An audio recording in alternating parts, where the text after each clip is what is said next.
Ketika Raja Israel berjalan di atas tembok kota Samaria, ada dua orang perempuan meminta tolong.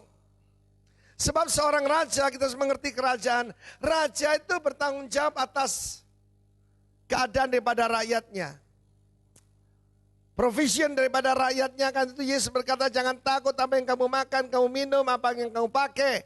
Semua dicari, bangsa-bangsa tidak mengenal Allah. Tapi kamu carilah terlebih dahulu kerajaan Allah serta kebenarannya. Semuanya akan diberikan kepadamu, ditambahkan kepadamu. Dan satu mereka minta tolong, tolong Tuanku Raja. Ada apa? Dan Raja menjawab, dengan apa aku menolong kamu? Orang yang menyembah Mamon berpikir penyelesaian masalah adalah dengan Mamon. Dengan apa aku menolong kamu? Dengan hasil gandum, hasil anggur, pemerasan anggur. Nggak ada apa-apa di sini. Saudara, di mana-mana ditandai dengan pemerintah aja bisa bangkrut. Firman Allah mengatakan segala sesuatu akan digoncangkan. Supaya nyata yang tidak tergoncangkan. Apa yang tidak tergoncangkan?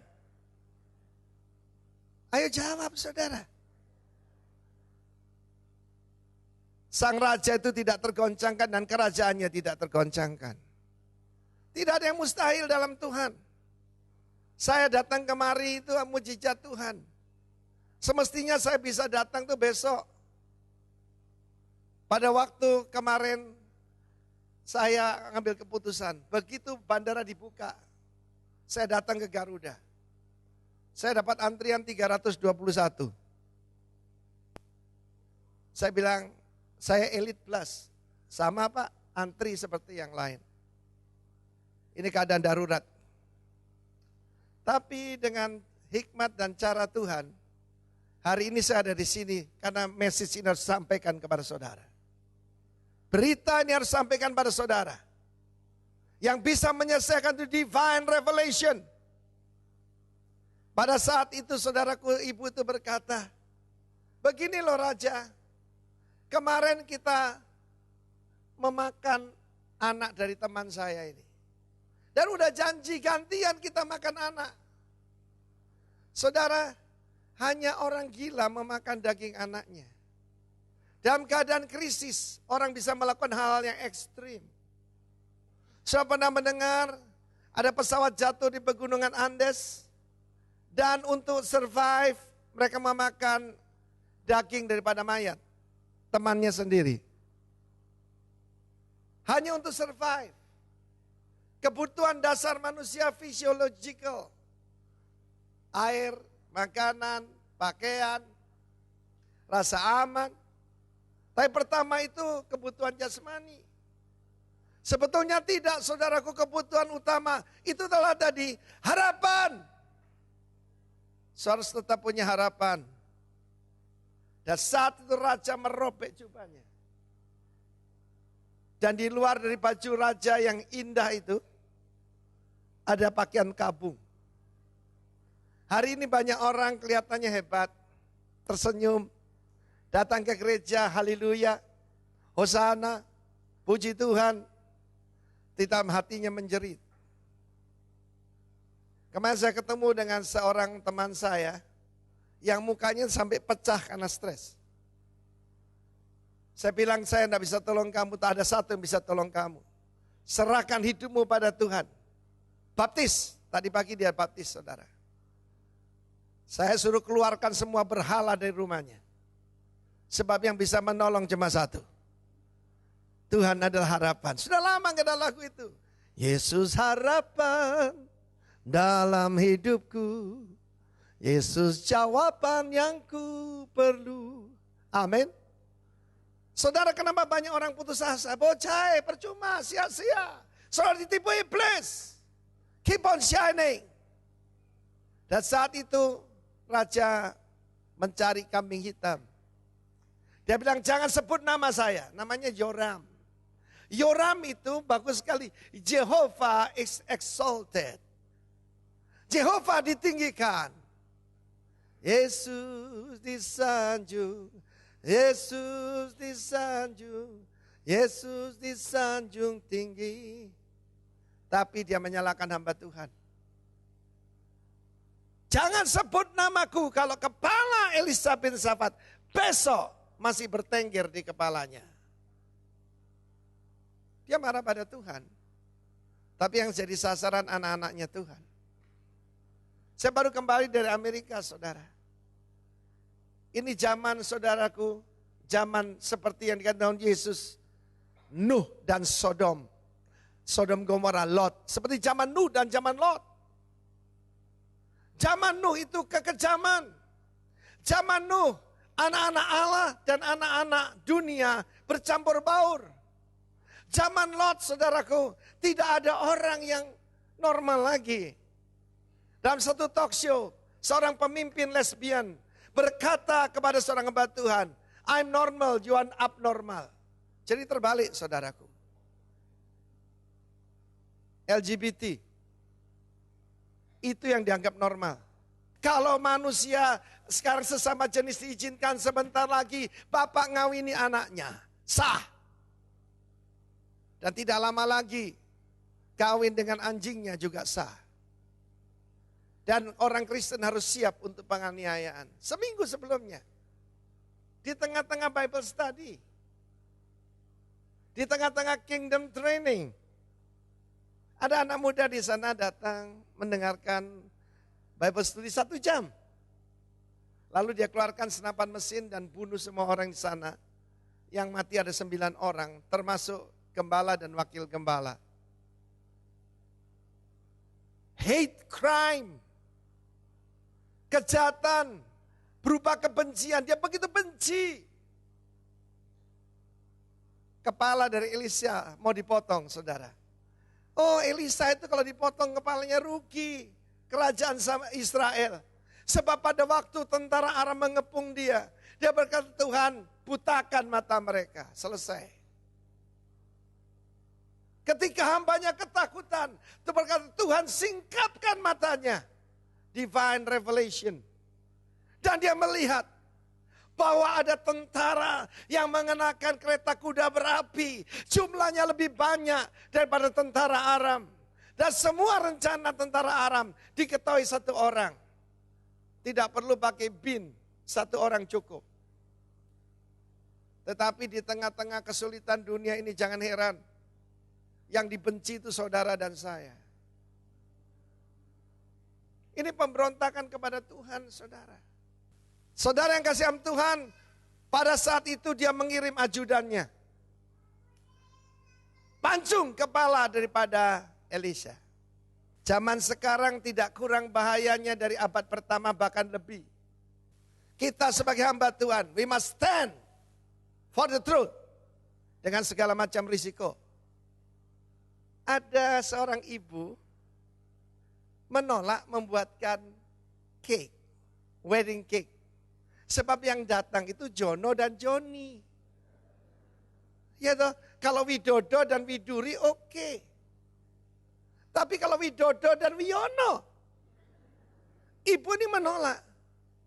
Bertentangan dengan kepercayaan saya. So tahu, tokonya ditutup. Dia didenda 115.000 US dollar. 1,5 miliar, tukang kue didenda 1,5 miliar. Dengar baik-baik saudara. Akan tiba kebencian kepada kita tanpa sebab. Jesus berkata, they hate me without any reason. Seorang murid tidak lebih guru dari gurunya, seorang hamba tidak lebih dari tuannya. Pada saat itu, raja berkata, malapetaka ini daripada Tuhan. Kenapa harus berharap pada Tuhan? Perbuatan iblis. Perbuatannya sendiri dia menyembah berhala, saudara.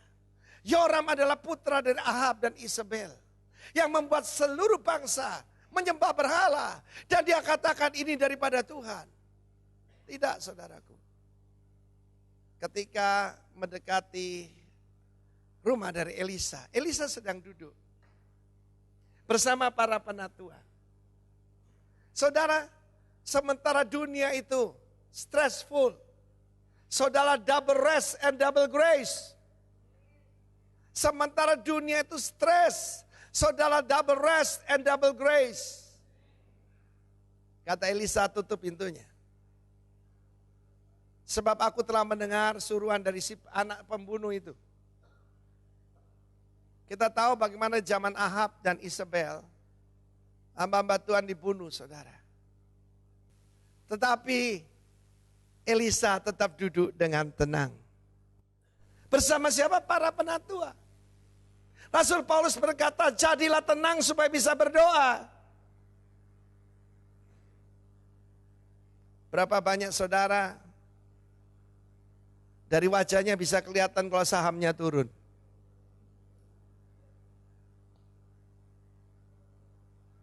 Saudara dengar baik-baik. Inilah firman Tuhan. Inilah divine revelation. Dia mendengar suara dari sorga. Besok pada waktu seperti ini. Dan sampai 24 jam. Maka gandum yang terbaik cuma harga 1 shekel. Dan jelai yang terbaik cuma setengah shekel. Saat itu saudaraku, maka tertawalah ajudan daripada raja. Ketika saya pelajari saudaraku, siapa orang ini? Ternyata dia adalah jenderal pangkat tingkat ketiga. Kalau sekarang tuh letnan jenderal. Ajudannya raja bukan orang sembarangan. Dia tertawa. Sekalipun Tuhan membuat tingkap-tingkap di langit. Masa itu bisa terjadi? Amoso. I tell you. Unbelief is sin.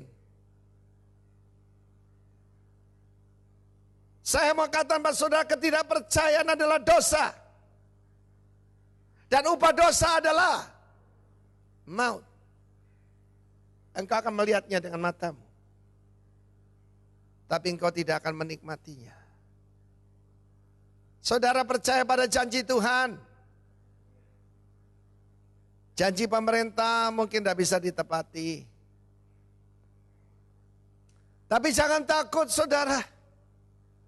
Hidup kita tidak tergantung dari apa yang kita punya. Saudara, firman Tuhan mengatakan pada akhir cerita itu, kisah dan sejarah ini, maka letnan jenderal diinjak-injak oleh orang banyak. Seluruh kota menginjak-injak dia berbentuk lagi.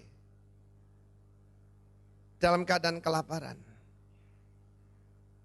Tapi hari ini kita belajar dari 4 orang kusta.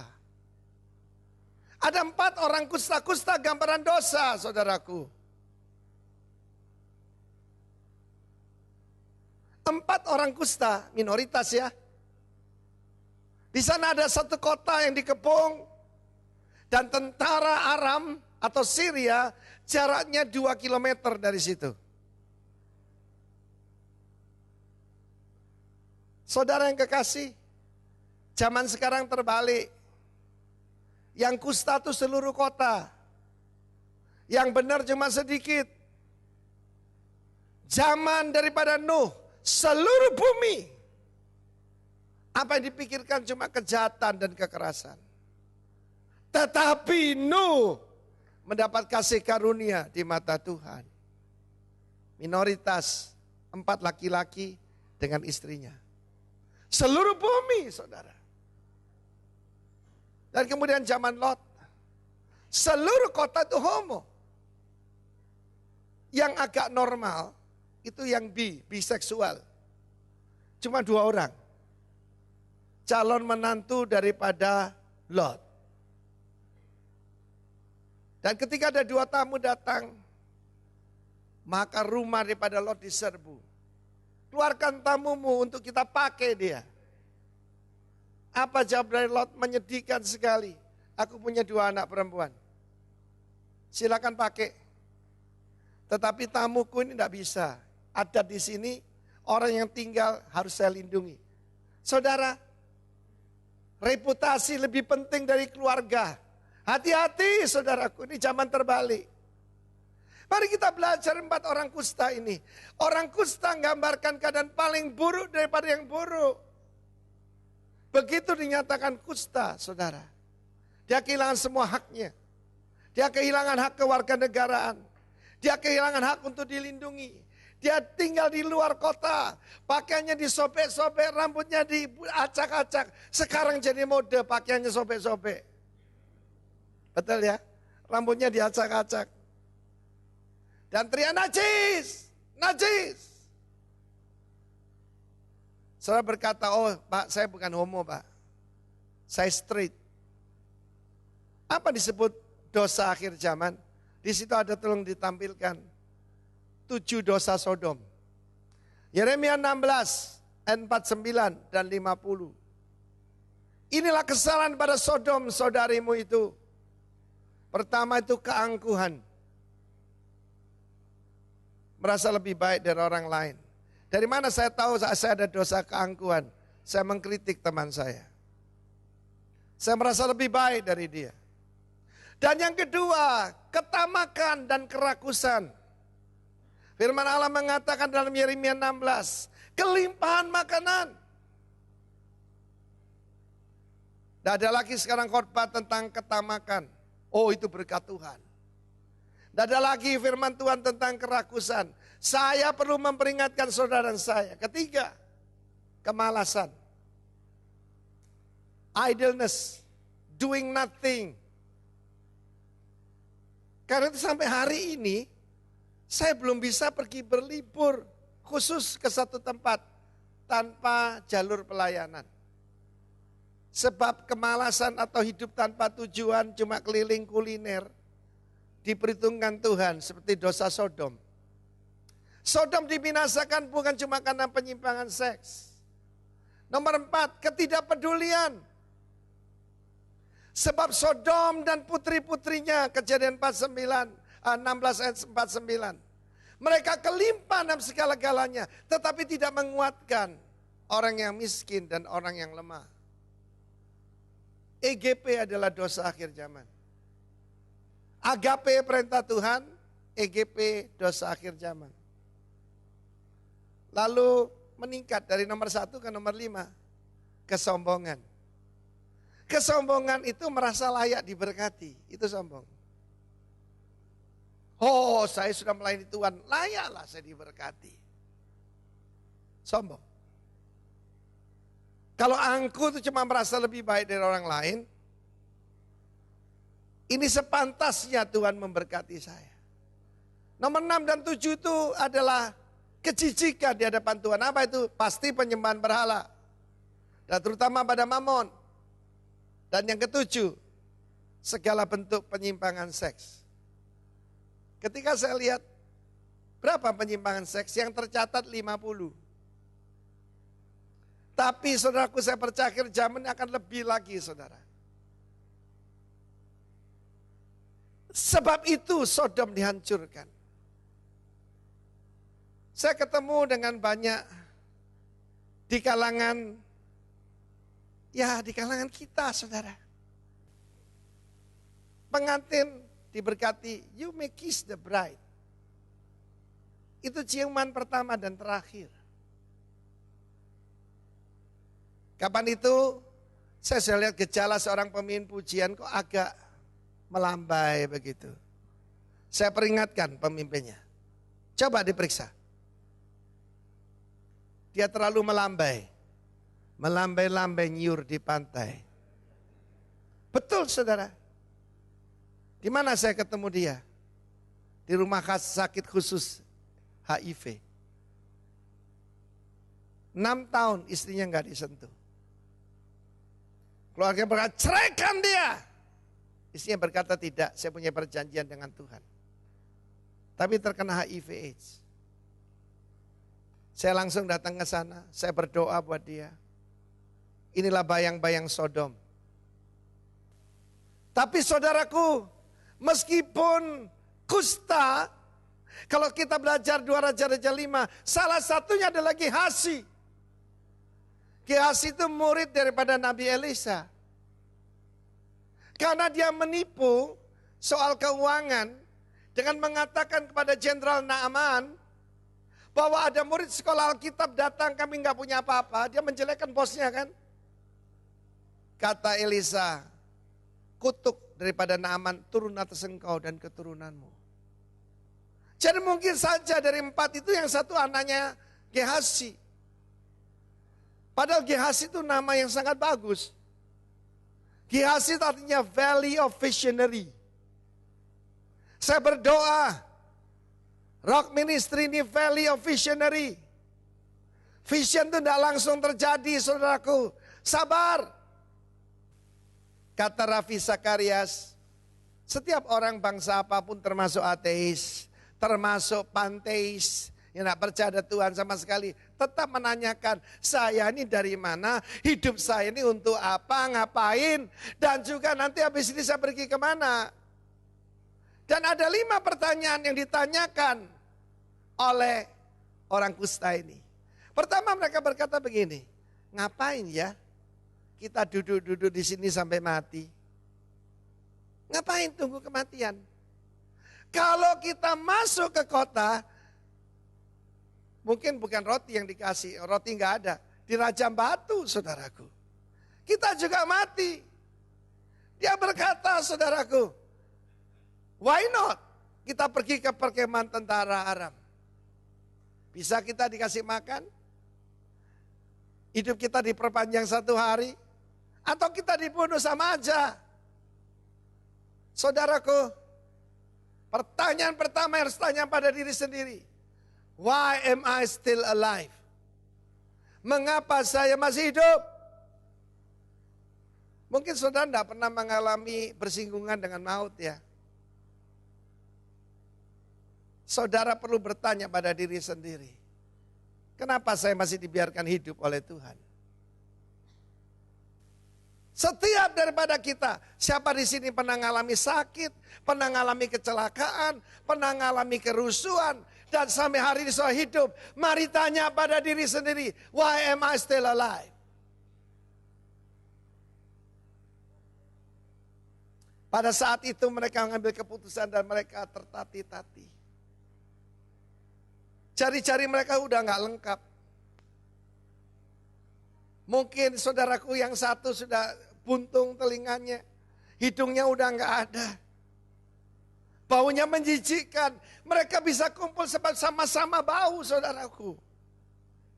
Kenapa orang berdosa itu tidak rasa dia berdosa, kumpulannya sama-sama bau saudaraku. Tetapi mereka timbul, yaitu rasa kerjasama setia kawan. Loh, orang kalau masuk penjara jadi teman loh saudara. Bisa ngerampok lagi, bisa jadi baik. Tetapi kita membutuhkan teman kita. Saya pernah berkhotbah saudara, saya kasih ilustrasi. Saya punya kura-kura mainan, saya taruh di atas mimbar. Saya tanya kepada yang ada di sana. Bisa enggak kura-kura naik ke atas mimbar? Ayo dijawab. Bisa kalau ada yang ngangkat. Kura-kura itu mewakili saya. Saya ada di sini. Karena ada teman-teman saya, saudara-saudara saya menolong saya along the way. Jarak 2 kilometer menyakitkan. Saya tahu orang kusta itu kehilangan syaraf rasa. Mereka kehilangan rasa haus. Karena itu mereka datang mesti minum. Karena itu dehidrasi. Karena itu lepas satu-satu anggota tubuhnya. Kalau kena batu mereka luka, mereka tidak rasa. Karena itu hancur saudara. Dan mereka dengan kesakitan mereka menuju perkemahan tentara Aram. Firman Allah mengatakan Tuhan membuat suara daripada 4 orang yang sudah tidak lengkap ini, yang seperti zombie ini saudaraku. Tuhan membuat seperti suara kereta berkuda, seperti kereta perang, seperti suara tentara yang besar. Ketika mendengar itu tentara Aram melarikan diri dan mereka membuang semuanya. Mereka menyeberang sungai Yordan kembali dan bahkan sepanjang sungai Yordan kembali ke Syria. Dan aneh ketika mereka sampai ke sana, mereka masuk, tidak ada orang. Kebutuhan manusia jasmani, makan. Mereka makan seenak-enaknya saudaraku. Ketika mereka di luar kota, mereka cuma dapat sisami. Sekarang mereka makan sashimi. Mereka makan sekenyang-kenyangnya. Setelah kenyang, ada kebutuhan yang lain. Dan mereka melihat, saudara, batu permata, perhiasan, emas, perak. Dan mereka ngumpulkan sebanyak-banyak, jari mereka yang buntung dikasih bukan batu akik, saudaraku, murah, saudara. Tapi zamrud, ruby, diamond. Ya jelek juga ya, orang kusta dikasih apa percuma. Kalung dikasih 7. Jempolan kakinya dikasih, saudaraku, kakinya udah gak lengkap. Tetapi ketika mereka melakukan itu, pertanyaan kedua harus ada. Mengapa saya lakukan yang saya lakukan? Why I do what I do? Ini penting. Ngapain saya khotbah di sini? Cari nama? Cari duit? Kenapa saya mengabarkan Tuhan Yesus? Supaya terkenal? Tanya pada diri sendiri. Karena salah satu dari mereka berkata, ketika mereka mengumpulkan dan mereka simpan, mereka timbun. Tidak baik yang kita lakukan ini. Hari ini adalah hari kabar baik. Kalau kita membiarkan sampai besok, kita pasti dihukum. Siapa yang mengatakan itu? Saya percaya Gehazi. Karena ketika Gehazi pernah melakukan, harta disimpan, saudara, dalam tanah. Maka kutuk Naaman turun ke atas dia. Di sana semua kelaparan. Memang kebutuhan manusia kan begitu. Ada 3 tingkatan. Pertama, fisiologis. Air, pakaian, makanan. Kemudian psikologis. Rasa aman, keamanan. Dan juga saudaraku, tidak cuma untuk penutup aurat. Perlu ada kualitasnya. Ada mereknya. Tapi tingkat paling berikutnya adalah significance. Self-actualization. Rasa keberartian. Dalam hidup saya itu yang saya cari. Hidupku berarti buat orang lain. Dan mereka berkata tidak baik yang kita lakukan ini. Dan mereka kembali, masih kusta saudara. Mereka kembali saudara. Saya kasih tahu, emas 5 kilo itu ngabot-ngaboti. Amin. Why do I have what I have? Mengapa saya punya yang saya punya? Dengan siapa saya berjalan bersama?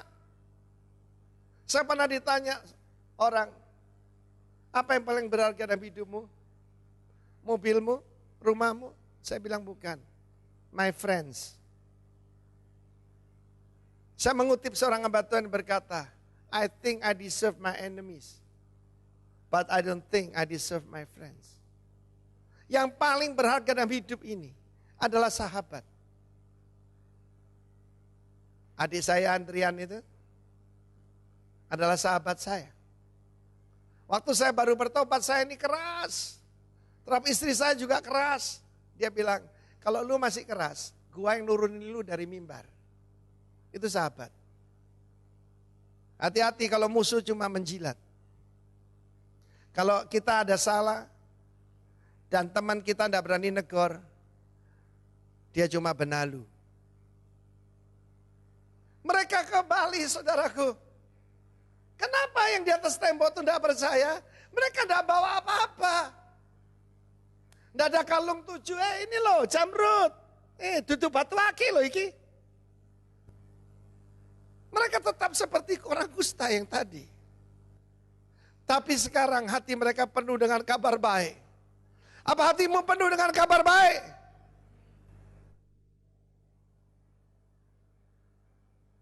Pengampunan dari Tuhan tanpa syarat itu kabar baik. Kita bisa terima hidup kekal itu kabar terbaik. Kita bisa jadi anak Allah, akan memerintah bersama sang raja, itu kabar paling baik. Mereka semua lari. Saat itu berunding sebentar, ya tidak ada ruginya lah. Masih ada 4 ekor kuda. Tapi seperti kudanya udah loyo saudara. Nggak makan. Dan itu kuda terakhir yang akan dimakan oleh raja. Dan ketika mereka sampai di sana, pintu dibuka. Dan saya bayangkan orang-orang kelaparan itu. Mereka mendengar kabar baik. Ada banyak makanan. Ada banyak juga jarahan. Mereka keluar saudara. Dan jenderal tadi diinjak-injak sampai mati. Unbelief is sin. And unbelief is deadly. Kita percaya janji Tuhan. Sekarang ini banyak berita buruk saudara. Salah satu hari ada orang salah baca buku. Meteor akan menghantam bumi. Lalu datanglah saudara itu ke rumah kita di Duku Kupang. Lalu dia gini. Loh kenapa? Saya harus cari beton. Nanti saya dihantam meteor. Oke? Lalu dia melihat plafon saya, itu padahal itu gypsum, cuma 1 senti. Tapi dia rasa aman, saudara. Dia kira beton, saudara. Saya bilang gini lah, kalau saya dihantam meteor, penyet, saya ketemu Tuhan Yesus. Tapi Tuhan bisa kasih malaikat nyelentik meteor balik. Kenapa kamu ketakutan? Gara-gara salah baca buku. Bumi akan dibinasakan oleh meteor. Daripada mikir bakal gepeng, saudaraku, lebih baik percaya kekayaan bangsa-bangsa akan diserahkan kepada orang-orang benar untuk meluaskan kerajaan sorga. Yang mau tepuk tangan bagi Allah kita. Saya pemberita kabar baik, bukan kabar buruk. Amin. Pak, hati-hati loh Pak, hati-hati loh Pak. Saya bilang God is in control. Saudara yang kasih, dalam 2 Raja-Raja pasal ke-8, 2 Raja-Raja 6, pasal 7, pasal ke-8. Maka firman Allah mengatakan, perempuan Shunem itu, yang hartanya dirampas dikembalikan. Ada satu jemaat kita di sini, ketika suaminya meninggal dia tahu, baru tahu, dia tuh punya warisan banyak sekali di Bali saudara. Tetapi dikuasai orang. Ketika didoakan, itu diduduki preman. Premannya ketakutan datang pada ibu ini minta-minta maaf. Tidak tahu apa yang mereka lihat, mungkin malaikat saudaraku. Dan ibu itu datang, Pak nanti ini dijual untuk pekerjaan Tuhan. Saya bilang haleluya. Tapi di situ ada kisah tentang Gehasi dekat dengan raja. Yang dekat dengan raja siapa? Jenderal tadi. Orang sombong akan diturunkan. Saudara, saya percaya ketika dia memperhatikan orang lain, dia tidak EGP, maka Tuhan menyembuhkan dia. God is the God of the second chance. Tuhan adalah Tuhan daripada kesempatan yang kedua. Saudara yang kekasih, dalam 2 Raja-Raja 8, Gehasi berbincang dengan raja. Sebab dia punya berita, apa yang dia beritakan? Perbuatan-perbuatan besar yang dilakukan Elisha. Siapa Elisha itu? Tuhan Yesus. Dan juga saudara dan saya. Firman Allah mengatakan ketika pembinasa keji itu datang dan menghentikan korban sehari-hari, maka umat yang mengenal Allahnya tetap kuat dan bertindak. Kenapa Elisha bisa duduk dan tenang? Orang dalam gelisah tidak bisa duduk, so, dia wira-wiri, masuk, keluar, berdiri, dia bisa duduk. Sebab pekerjaannya sudah selesai. Sebab ada seseorang yang berkata, sudah genap, sudah selesai. Ada banyak tantangan di depan sana. Kita akan hadapi hate crime. Tetapi Tuhan sanggup melindungi umatnya. Dan hari itu firman Allah mengatakan, 1 cupak gandum, 1 sikal. Dan dua cupak jelai, satu sikal di pintu gerbang Samaria. Seperti yang dikatakan oleh abdi Allah. Kalau zaman sekarang ada orang seperti Elisa, bisa tahu harga saham besok. Wah, dia akan terkenal sekali. Tapi itu bukan tidak mungkin, saudara. Apa yang pernah terjadi dulu akan terjadi lebih hebat sekarang.